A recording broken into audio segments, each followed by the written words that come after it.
Welcome to the Deep Dive. Today we're diving headfirst into day one of the British Grand Prix, right from the iconic Silverstone circuit. Yeah, we've got free practice 1 and free practice 2 to unpack. We'll be sifting through the lap times, the driver comments, all that data. Exactly. Our mission here is to cut through all the noise and give you the essential takeaways. We want you to understand not just what happened today, but what it actually means for qualifying and the race. That's right. We're looking for those crucial nuggets, the surprising insights, the performances, the challenges, and yeah, those early signs of who might really be on top this weekend. Okay, let's get straight into it then. Free practice 1. It kicked off under lovely sunny skies, actually. A great start to the 12th race weekend of 2025. And of course, Silverstone, the place where it all began for F1 back in 1950. Such history there. Absolutely. And right away, the big story, you couldn't miss it. Lewis Hamilton, home track, and boom, straight to the top of the timesheets. A 1.26.892. That felt like a statement, didn't it? Oh, definitely. And, with Hamilton and Silverstone, there's just this incredible connection. It's his most successful track, bar none. 9 wins, 15 podiums. It's staggering. So seeing him come out strong like that, especially after, let's say, a bit of a painful start to his Ferrari chapter, it's significant. It really feels like this circuit could be a catalyst for him. And breathing right down his neck, making it a strong showing for the home crowd overall, were the McLarens. Lando Norris second, Oscar Piastri third. Yeah. Just brilliant pace from them. Yeah, McLaren really reaffirmed their status, didn't they? They came in as sort of favorites after Austria, and they delivered straight away. Shows real consistency. It does. And then you had Charles Leclerc in the other Ferrari slotting into fourth, so it created this McLaren-Ferrari-McLaren sandwich at the top. Exactly, which is fascinating because it mirrors what we saw in Austria, suggesting Ferrari is right there in the mix with McLaren immediately. That points towards a really tight battle shaping up. Okay, but here's where it got really interesting for me. While those guys were flying, some big names were a bit further back. Fernando Alonso, 11th, about 7/10 off. Yeah. And Carlos Sainz, down in 13th, a whole second adrift.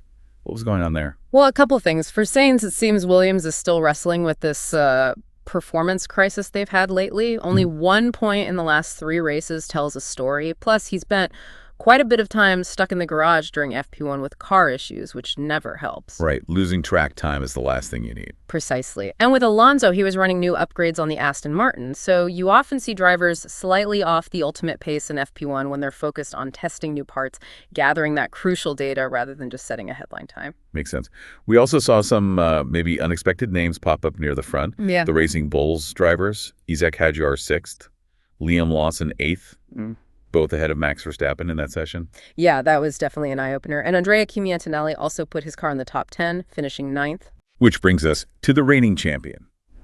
Max Verstappen, P10 in FP1. And the radio messages were pretty clear, weren't they? Complaining his car doesn't turn in slow corners. Yeah, and that kind of feedback is, it's crucial, but also concerning for them. It points to maybe a fundamental balance issue, struggling with front-end grip, perhaps. It's not something you often hear from Max right at the start of a weekend. Definitely something Red Bull needed to dig into. And quickly on tires and incidents, mostly mediums in FP1, though Williams and Aston started on hards. Yeah. And we had some spins. Gabriel Bortoleto did a full 720 at Copse. Wow. Kept it out of the wall, though. He did, thankfully.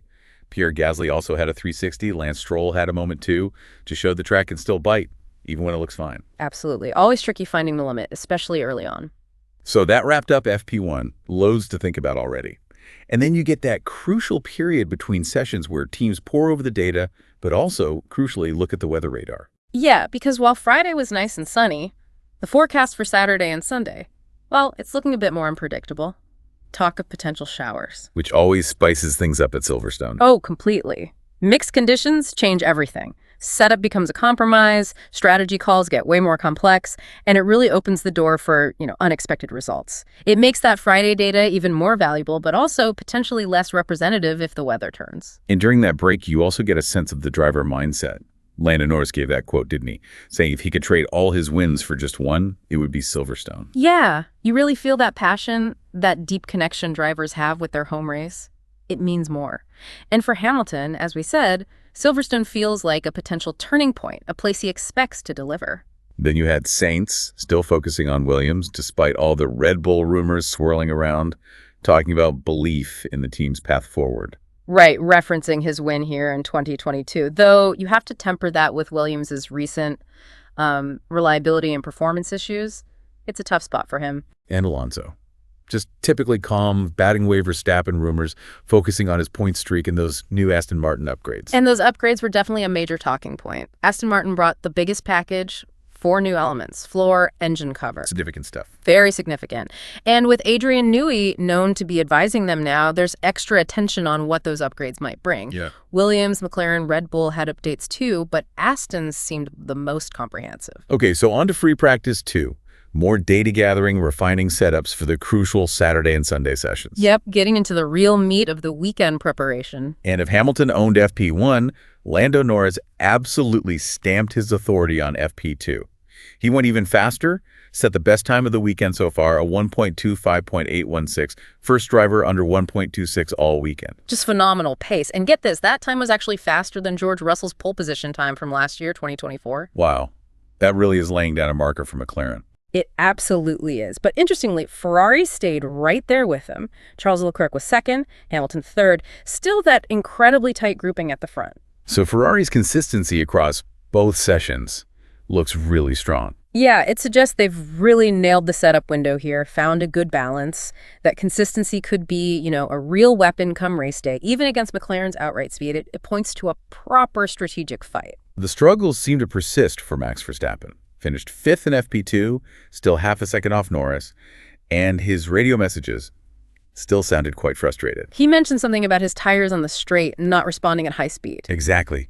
My tires on the straight, they don't respond at high speed, which sounds unusual. It does. It's not a typical complaint. It could suggest maybe an instability issue at high speed, perhaps related to downforce levels or how the tires are behaving aerodynamically. It really raises the question, what is genuinely unsettling that Red Bull? It feels like more than just a minor setup tweak is needed. They seemed a bit, perplexed. A rare sight. And meanwhile, the difficult day continued for the Spanish drivers. Alonso ended up 12th, Sainz down in 16th.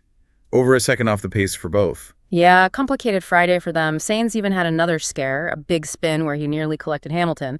Just underlines the struggles they were having finding confidence in the car. On a positive note, though, those young guns kept impressing. Hadjar 9th for Racing Bulls, lost in 10th, showing that FP1 pace wasn't a fluke. Absolutely. And Antonelli was strong again, too, up in 6th place, although you have to remember he's carrying that 3-place grid penalty from Austria into Sunday's race. Right, good point. Now, what about the race pace? The long runs at the end of FP2 often give us some clues. They do, and it looked incredibly close. Verstappen averaged around a 1.3, 1.4 on the mediums over 10 laps. Leclerc was averaging 1.3, 1.6, but did more laps, 15. And Norris averaged 1.3, 1.7 over 13 laps. So really barely anything between them on race pace simulation. Pretty much neck and neck. It suggests that while McLaren might have the edge over 1 lap right now, the actual race on Sunday could be incredibly tight. Tire management, strategy, it's all going to be critical. Okay, so as the dust settles on Friday here at Silverstone, we've got quite a picture emerging.